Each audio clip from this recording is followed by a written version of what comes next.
Session पे focus कर रहे थे, लेकिन हाँ उससे पहले अक्षय जी के पिक्स भी ले लेते हैं। अक्षय जी अपने पिक्स बताइए सर। जी।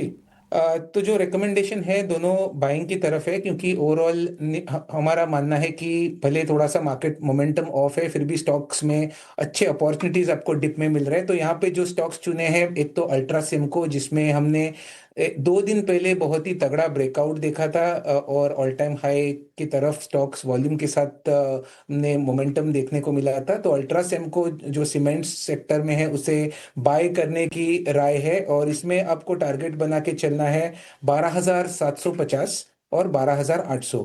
इस ट्रेड में आपको 12,200 ये स्टॉप लॉस बना के आपको ये ट्रेड बनाना है।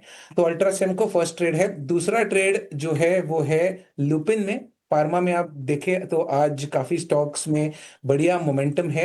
एक सेफर बेट है करंट मार्केट चॉपिनेस में, और लुपिन ने एक 1920 ये सपोर्ट जोन बनाने के बाद मोमेंटम बनता हुआ दिखा है, जिसके चलते हम 2015 और 2040 ये दो टारगेट से लुपिन में बाय पोजीशंस बनाने की रिकमेंडेशन कर रहे हैं। स्टॉप लॉस आपको 1945 की इस ट्रेड में बनानी है।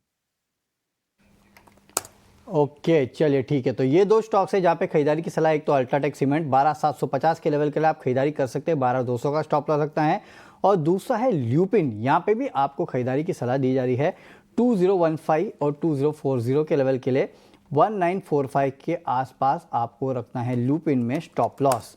चलिए, तो ये तो राय आ चुकी है दो स्टॉक्स जहाँ पे अक्षय जी की तरफ से खरीदारी की सलाह है। लेकिन आज जितने भी फार्मा स्टॉक्स है उनमें अच्छा खासा मोमेंटम भी देखने मिल रहा है। इनफैक्ट एक स्टॉक जो कि हमारे डीप डाइव में भी था और यहाँ पे रेकमेंड किया गया था, वो था लॉरस लैब का स्टॉक। आप देखिए करीब 2.5% के आसपास की गेंस जो है वो लॉरस लैब में देखने मिल रहे हैं और अपने 52 वीक हाई के आसपास जो है वो फिलहाल ये स्टॉक ट्रेड कर रहा है।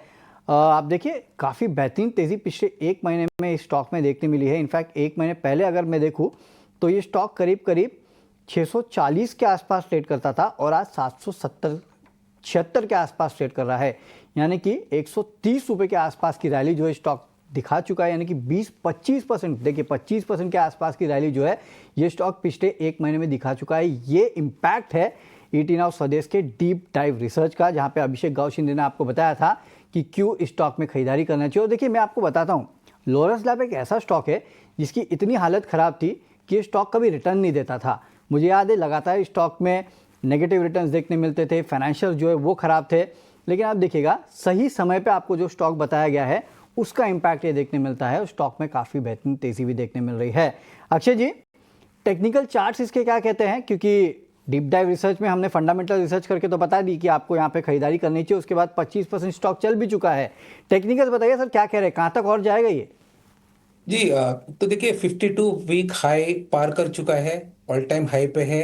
अगर आप ये स्टॉक का जो लेवल था 2021 में 700, मेरे हिसाब से 700, 720, 25 का हाई था, इसको बहुत ही आसानी से पिछले महीने पार किया है और तगड़े वॉल्यूम्स के साथ पार किया है। तो कुल मिला के मेरे हिसाब से बहुत ही तगड़ा टेक्निकल सेटअप है। ऑल टाइम हाई पे चल रहा है। थोड़ा सा अगर आप टाइम करना चाहे इस लेवल पे कि मैं लूं कि नहीं, थोड़ा सा क्वेश्चन मार्क चलिए, है, क्योंकि थोड़ा सा जो है ओह, सपोर्ट बेस, अभी नया सपोर्ट है जो लॉरस लैब का बनेगा, और आप अपने पोजीशंस 850 तक होल्ड करें, ये राय रहेगी लॉरस लैब्स में। चलिए, तो 850 के लेवल के लिए भी आप यहाँ पे होल्ड कर सकते हैं इस काउंटर को। ये राय आती हुई, फंडामेंटल्स तो स्ट्रॉन्ग है ही, उसका इम्पैक्ट भी हम लॉरस लैब पे देख चुके हैं। टेक्निकल्स भी जो है वो इस काउंटर के काफ़ी स्ट्रॉन्ग है, तो यहाँ पे भी आप खरीदारी करके चल सकते हैं। अभी भी 850 के लेवल आपको देखने मिलेंगे। लेकिन चलिए कुछ और स्टॉक पे फोकस करते हैं, खासकर आज बैंक्स एनबीएफसीज पे देखिए आप काफ़ी बेहतरीन तेज़ी, और खासकर बजाज फाइनेंस, साथ ही साथ एल&टी फाइनेंस, इन स्टॉक्स में देखिएगा किस तरह की तेज़ी देखने मिल रही है। कंपनियों ने अपने क्वार्टरली अपडेट्स दिए हैं, अपडेट्स अच्छे हैं, और उसके बाद देखिए स्टॉक में करीब 1.25% के आसपास के गेंस जो है वो बजाज फाइनेंस में है।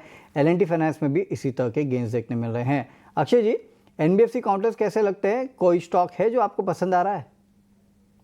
जी देखिए, बजाज फाइनेंस में कहीं ना कहीं जुलाई मंथ में एक रेंज के दायरे में सीमित होने के लक्षण दिख पा रहे हैं। जो टेक्निकली जो डेटा हम स्टडी कर रहे हैं उससे बहुत बड़ी तेजी की उम्मीद इस महीने में तो आप नहीं कर सकते। पर एल&टी फाइनेंस का चार्ट्स काफी प्रॉमिसिंग है। 205 का करंट मार्केट प्राइस है। स्टॉक ने कुछ दिनों पहले 190 के आसपास एक स्ट्रॉन्ग ब्रेकआउट दिया था वॉल्यूम्स के साथ, और गए 5 दिन में थोड़ा सा शांत जरूर है 205 के स्तर पे, बट टेक्निकली अभी भी 225 के टारगेट्स ओपन है एल&टी फाइनेंस में। तो अगर चुनना है आपको इस स्पेस में कोई स्टॉक, तो एल&टी फाइनेंस टेक्निकली एक बहुत ही साउंड स्टॉक लग रहा है। 200 का शॉर्ट टर्म सपोर्ट बेस है और 225 के एक एक्सपेक्टेड टारगेट के साथ इस स्टॉक में आप बने रह सकते हैं। ठीक है, तो ये राय आती हुई बजाज फाइनेंस और एल&टी फाइनेंस में। लेकिन इस बीच टाटा मोटर्स के यूके के जेएलआर के नंबर्स भी आ चुके हैं। तो यहाँ पे बिक्री जो है 6241 से घटकर 5672 यूनिट्स, ओके, यानी कि बिक्री घटी है। लैंड रोवर की बिक्री जो है वो यहाँ पे 5246 से घटकर 5672 पे आई है। अच्छा, ये तो बढ़कर आई है, तो लैंड रोवर की बिक्री जो है वो बढ़कर आई है, और जेएलआर की कुल बिक्री अगर आप देखेंगे तो यहाँ पे घट के आई है। हालांकि टाटा मोटर्स की स्टॉक को अगर आप देखेंगे तो करीब 0.5% के आसपास की गिरावट के साथ ट्रेड कर रहा है। सर, क्विकली बताइएगा टाटा मोटर्स के कौन से इंपॉर्टेंट लेवल से कहाँ पे नजर रखे, खबर आई है उसका इम्पैक्ट भी देखने मिल रहा है। जी देखिए, टेक्निकली शॉर्ट टर्म में कोई मौके दिख नहीं पा रहे हैं, क्योंकि टाटा मोटर्स जो है गए 2 हफ्तों से एक रेंज के दायरे में सीमित है, और टेक्निकली थोड़ा सा अगर आप 1.5 महीने का पिक्चर देखें तो थोड़ा सा नेगेटिव सेटअप बनता हुआ दिख रहा है। तो कोई बड़ी गिरावट की उम्मीद तो नहीं कर रहा हूँ, बट कहीं ना कहीं रेंज के दायरे में ट्रेड होने के संकेत दिख पा रहे हैं। तो 650 और ऊपर में 715, ये एक एक्सपेक्टेड रेंज है टाटा मोटर्स में। पोर्टफोलियो होल्डर्स को तो बने रहना है, क्योंकि काफी पिटा हुआ स्टॉक और यहाँ पे बेस बनाने के लॉन्ग टर्म संकेत बन पा रहे हैं। बट मीडियम और शॉर्ट टर्म अगर 1-1.5 महीने का आपका टाइम होराइजन हो, तो कुछ बड़ी मोमेंटम की एक्सपेक्टेशंस नहीं बन पा रही है टाटा मोटर्स में। ओके, चलिए, तो ये राय आती हुई टाटा मोटर्स के स्टॉक पे कोई बड़े मोमेंटम की उम्मीद जो है वो इस काउंटर पे नहीं है। चलिए, इस वक्त एक ब्रेक हो चुका है, ब्रेक का वक्त हो चुका है, माफ़ कीजिएगा। लेकिन हाँ, ब्रेक पे से आने के बाद डिफेंस स्टॉक्स में इस तरह की तेज़ी क्यों है, इसका पूरा विश्लेषण करेंगे। आप बने रहिए ईटी नाउ स्वदेश के साथ। हमारी सहयोगी कनिष्का हमारे साथ जुड़ रही है।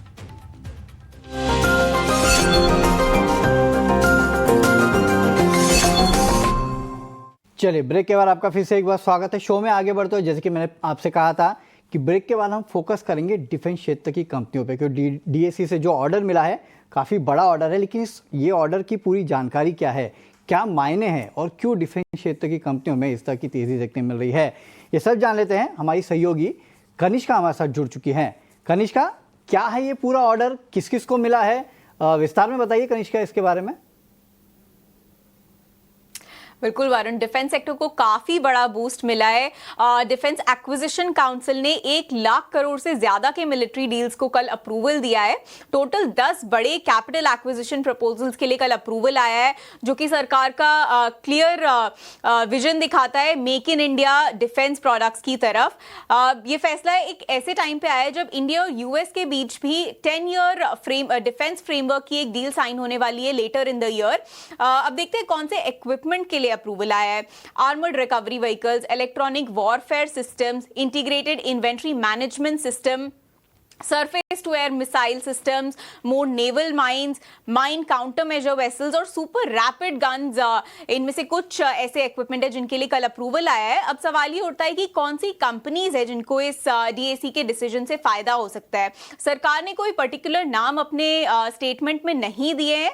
हम सिर्फ उन कंपनीज के बारे में बता रही हैं जो ये प्रोडक्ट्स मैन्युफैक्चर करती हैं, और इसलिए आज उन स्टॉक्स में काफी एक्शन देखने को मिल रहा है। भारत डायनामिक्स जो मिसाइल्स बनाती है, भारत इलेक्ट्रॉनिक्स जो रेडार और ईडब्ल्यू सिस्टम्स को बनाती है, कोचिन शिपयार्ड जो autonomous and under water vessels बनाती है नेवी मैरिटाइम के लिए, मैसगार्ड ऑक ship builders also destroyers and mine vessels बनाती है जो नेवी के लिए, गार्डन रीच शिप बिल्डर्स भी पेट्रोल वेसल्स बनाती है, और डेटा पैटर्न्स जो डिफेंस इलेक्ट्रॉनिक्स के मैन्युफैक्चरिंग में इन्वॉल्व है। सो ये याद रहे, गवर्नमेंट ने अभी तक कोई नाम नहीं दिए कि किन किन के लिए प्रपोजल्स को अप्रूव कर दिया गया है। ये सिर्फ वो नाम है जो इक्विपमेंट के लिए जो प्रपोजल आया है, ये वो कंपनीज है जो ये इक्विपमेंट बनाती है। सो इन कंपनीज के शेयर में आज काफी एक्शन देखने को मिल रहा है। ओके, शुक्रिया कनिष्का ये पूरा अपडेट हम तक बताने के लिए, और खासकर उन कंपनियों पे नज़र रखने के लिए, उन कंपनियों के प्रोडक्ट पर नज़र रखने के लिए। देखिए, सबसे इंपॉर्टेंट तो यही होता है कि डीएसी ने तो अपनी लिस्ट दे दी कि हम ये प्रोडक्ट जो है उसके लिए एक्सपोर्ट ऑर्डर या उसके लिए ऑर्डर जो है उसके लिए हम यहाँ पे अप्रूवल दे रहे हैं। लेकिन वो प्रोडक्ट्स कौन बनाता है, किन कंपनियों पे इम्पैक्ट होगा, ये सबसे इंपॉर्टेंट होता है और इसकी रिसर्च जो है वो कनिष्का पूरा करके लेके आई है। कनिष्का, बहुत बहुत शुक्रिया ये पूरा अपडेट, पूरी रिसर्च हम तक पहुंचाने के लिए। अक्षय जी, डिफेंस स्टॉक्स पे आप नज़र रखिएगा और बताइएगा कि कौन से स्टॉक आपको पसंद है, लेकिन उसके पहले ऑप्शंस के चैंपियन का वक्त हो चुका है, तो वहाँ चलते हैं। चलिए, और ऑप्शंस के चैंपियन बताने के लिए हमारे साथ इंजन वन के राजेश भोसले साहब जो है वो जुड़ चुके हैं। राजेश जी, गुड आफ्टरनून, बहुत बहुत स्वागत है सर आपका 18 आवर्स स्वदेश पे। बताइए सर, ऑप्शंस के जरिए कौन सा स्टॉक आपने चुना है आज? जी नमस्कार वरुण जी। देखिए, आज ऑयल एंड गैस स्पेस में काफी अच्छा ट्रैक्शन है और बीपीसीएल जो है ऑलरेडी एक स्ट्रॉन्ग अप ट्रेंड में है। आज हम देखें कि डेली चार्ट में एक कंटिन्यूएशन फ्लैग पैटर्न है, तो बीपीसीएल पे एक पॉजिटिव व्यू बन रहा है।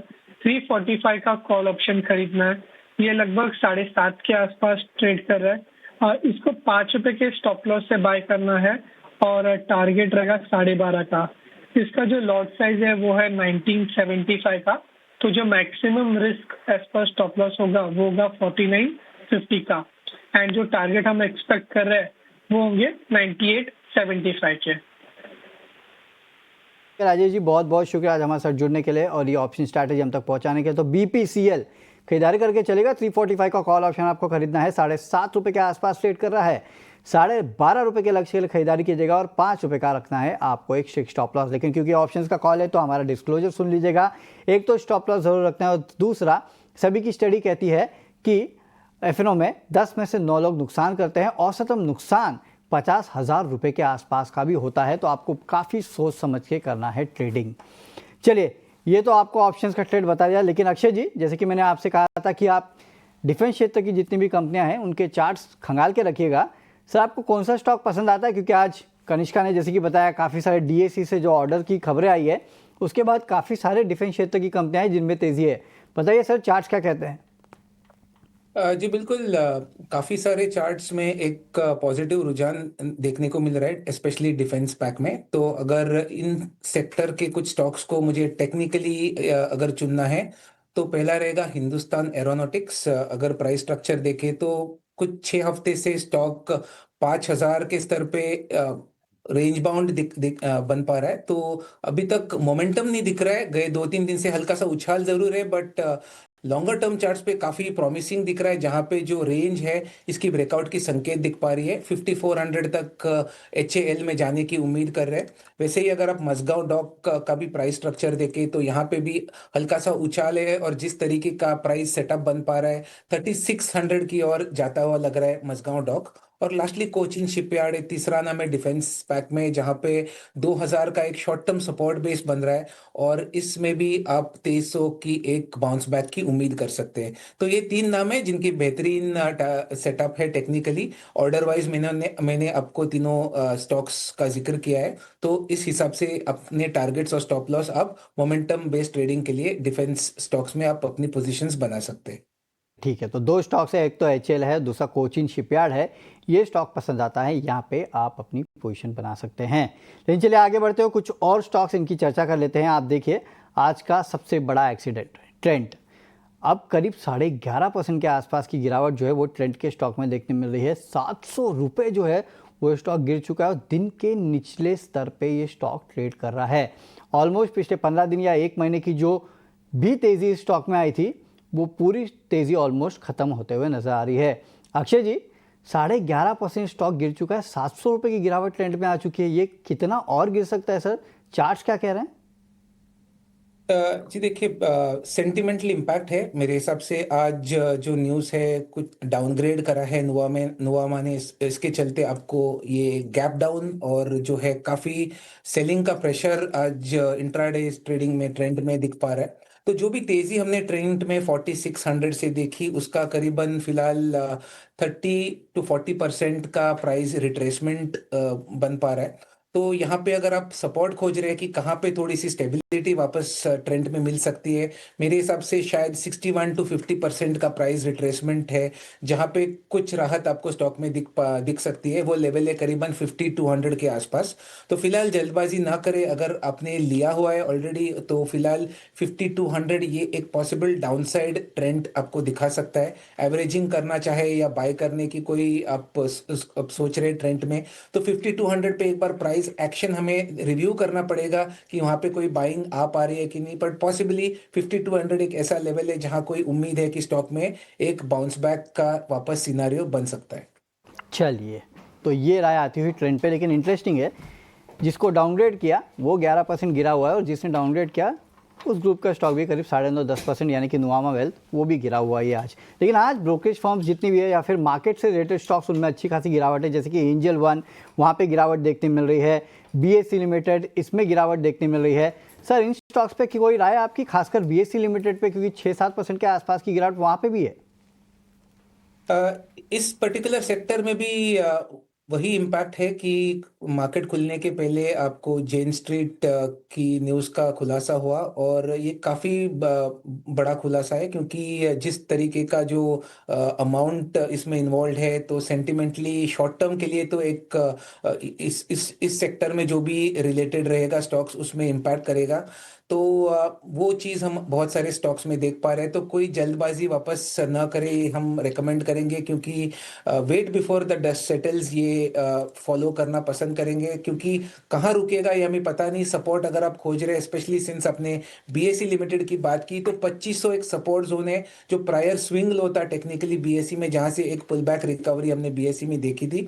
तो 2500 पे कोई रिकवरी की उम्मीद आप कर सकते हैं, पर एक बार स्टॉक को उस लेवल पे आने दे, वहां पे आप देखिए कि कुछ रिकवरी दिख पा रही है कि नहीं। अगर कुछ उम्मीद दिखती है वहां पे रिकवरी की, तो आप वापस 2800 का एक्सपेक्टेशन BSE लिमिटेड में बना सकते हैं, बट फिलहाल करंट लेवल पे जल्दबाजी ना करें, ये रिकमेंडेशन इन सारे सेक्टर्स में हमारी तरफ से बनेगी। चलिए, ठीक है, तो ये राय आती हुई BSE लिमिटेड पे 2500 के आसपास आता है तो शायद एक बेटर पाई ये बन सकता है। लेकिन चलिए, शो को रैप अप करने का समय हो चुका है। सबसे पहले अक्षय जी से विदा लेंगे। अक्षय जी, कोई डिस्क्लोजर? जी, तो जो स्टॉक्स आज शो पे डिस्कस कर रहा है, मेरी कोई पर्सनल होल्डिंग्स उनमें है नहीं। स्टॉक्स शायद हमने हमारे क्लाइंटों को रिकमेंड किया होगा। चलिए, ठीक है अक्षय जी, बहुत बहुत शुक्रिया आज इस शो में जुड़ने के लिए और हमारे सवालों के जवाब देने के लिए। लेकिन चलिए, शो ख़त्म करने के पहले आपको एक इम्पॉर्टेंट मुहिम के बारे में बता देते हैं, और वो ये है कि महीने की शुरुआत में अगर आप देखेंगे तो अक्सर बड़े बड़े पैसों का काम होता है, जैसे कि सैलरी आती है, बिल भरना पड़ता है, खर्चों की प्लानिंग होती है। लेकिन जिस तरह हम अपने खर्चों की प्लानिंग करते हैं, उसी तरह अपने निवेश की प्लानिंग करना भी उतना ही ज़रूरी है। इस आदत को बढ़ावा देने के लिए SBI म्यूचुअल फंड और टाइम्स नेटवर्क मिलकर एक खास मुहिम, एक खास राष्ट्रीय इन्वेस्टर अवेयरनेस पहल शुरू कर रहे हैं, जिसका नाम है भारत निवेश, बेहतर कल। इस पहल का मकसद भारतीयों में लगातार निवेश करने की आदत को प्रोत्साहित करना है, ताकि वे अपने आर्थिक भविष्य को सुरक्षित कर सकें।